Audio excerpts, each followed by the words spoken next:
a manifestar esos dones, esos talentos, eso que está oculto. Pero hay que hacer un trabajo interno. Claro que sí. Eso sí que sí.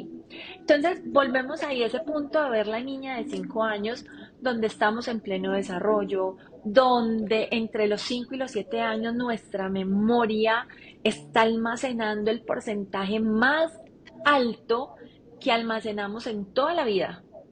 De resto, en ningún momento de la vida almacenamos lo que se almacena entre los 5 y los 7 años, porque sería casi imposible para nuestros almacenes codificar todo eso.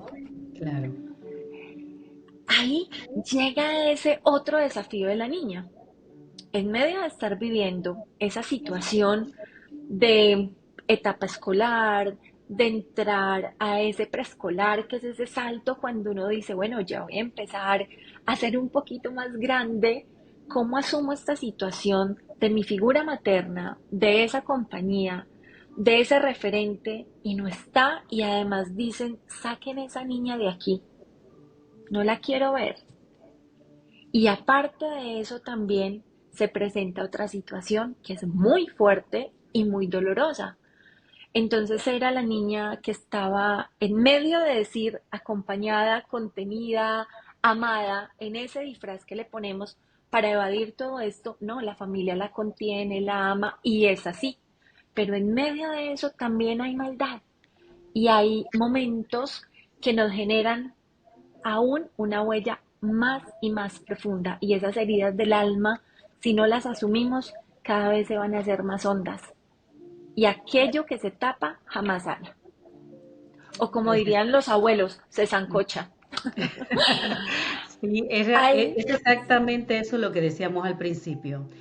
Compartir con la gente nuestras historias reales, de personas reales que se han levantado de dolencias tan profundas, de trastornos y traumas tan grandes como lo que nos cuentas tú, para que la gente pueda verse en ese espejo, ¿ya? claro que sí. Porque así como nos cuentas, estamos aquí abriendo nuestros corazones para que le pueda servir a otros que también pueden estar viviendo lo mismo.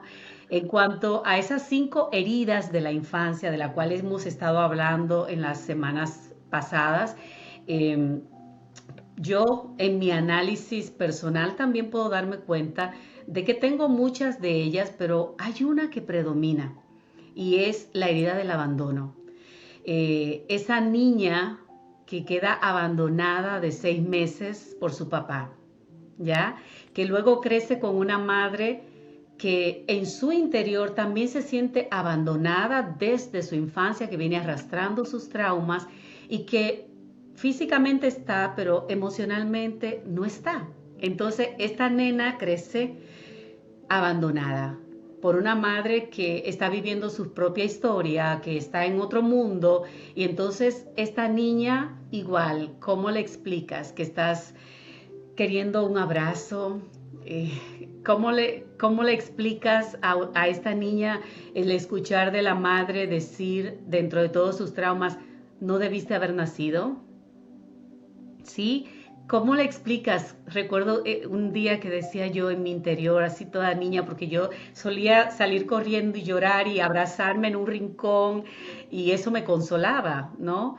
Y uno de esos días yo me dije, ¿cómo es posible que la persona que te trae al mundo también te quita la vida con sus palabras? Porque muchas veces no solo los golpes físicos que recibí, sino también las palabras son más fuertes, ¿no? Más traumáticas, más Completamente. dolorosas. Y pues igual, es cómo hago, cómo puedo transformar todo este dolor de sentirme abandonada desde mi infancia y cómo la historia se ha ido repitiendo en el transcurrir de mi vida.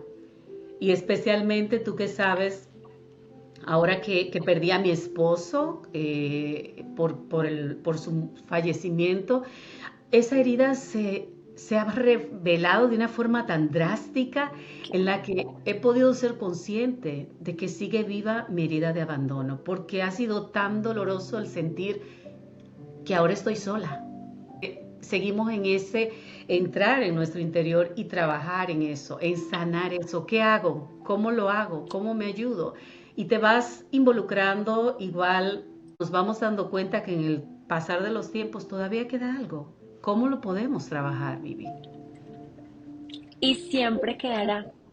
Esa es la gran, la gran noticia y la que a todos nos asusta.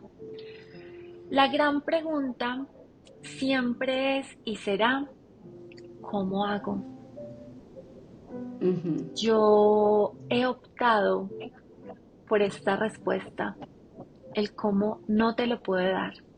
Y quien te dé el cómo, pues te invitaría, y ahí soy muy kantiana, te invitaría a que reevalúes esa situación, a que no creas y que no creas todo lo que te dicen.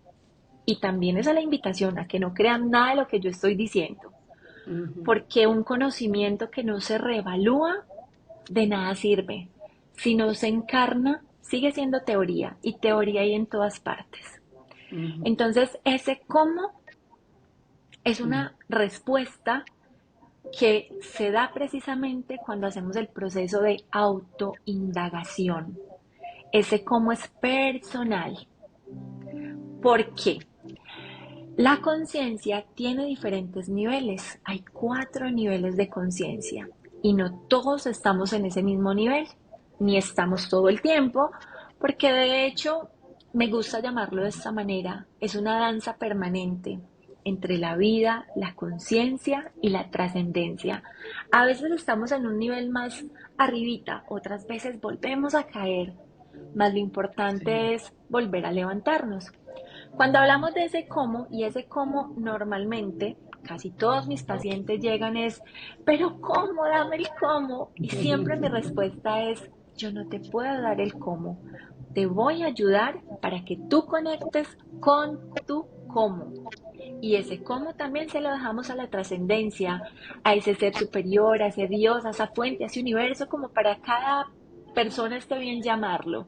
Es a esa energía vital, a ese espíritu superior, el que nos entrega esa fuerza para conectar con ese cómo. Yo pensaría, y de hecho esa es la invitación permanente, que antes de irnos a ese cómo es partir del qué.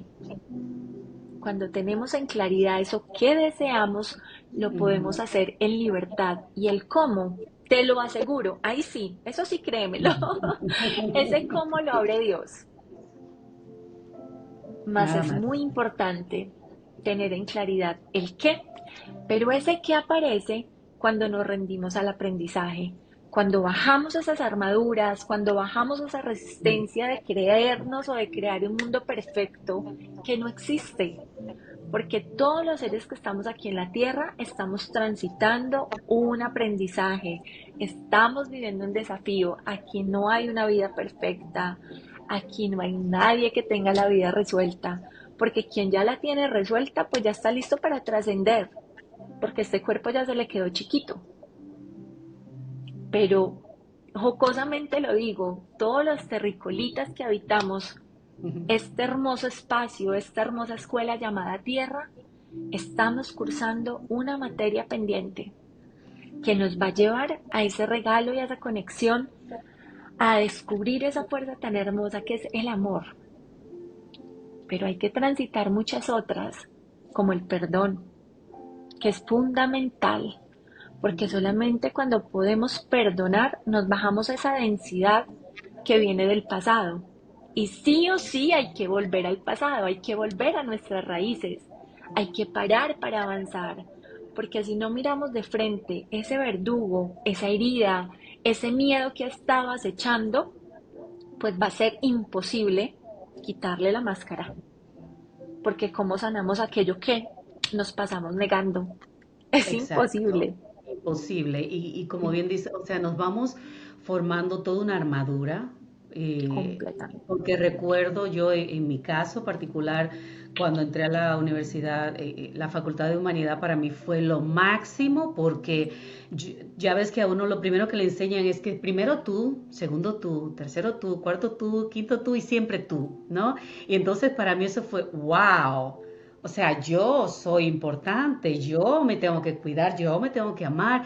Y me fui creando ese caparazón en el que me cerré por completo a todo dolor, no más ofensa. No voy a permitir que nadie más me lastime. Y me volví tan dura que me cerré a todo, Claro, claro. inclusive el amor. Y ahí Hasta que ya aparece, fui abriendo todo ese caparazón y he ido y sigo trabajando porque todavía me falta mucho más por sanar, pero sigo trabajando y me voy dando cuenta de que como, por ejemplo, el día que tuve mi primer hijo, en ese momento en que tú como madre también sabes, cada contracción sentimos que se nos va la vida, literal. Es tan fuerte, es tan... Y cuando yo salí de todo aquello que yo vi, esa criatura en mis brazos, y digo, todavía estoy viva. O sea, fue como que un vaso de agua fría que me cayó y yo dije, ¿what? O sea, mi mamá pasó por todo esto para tenerme sin amarme.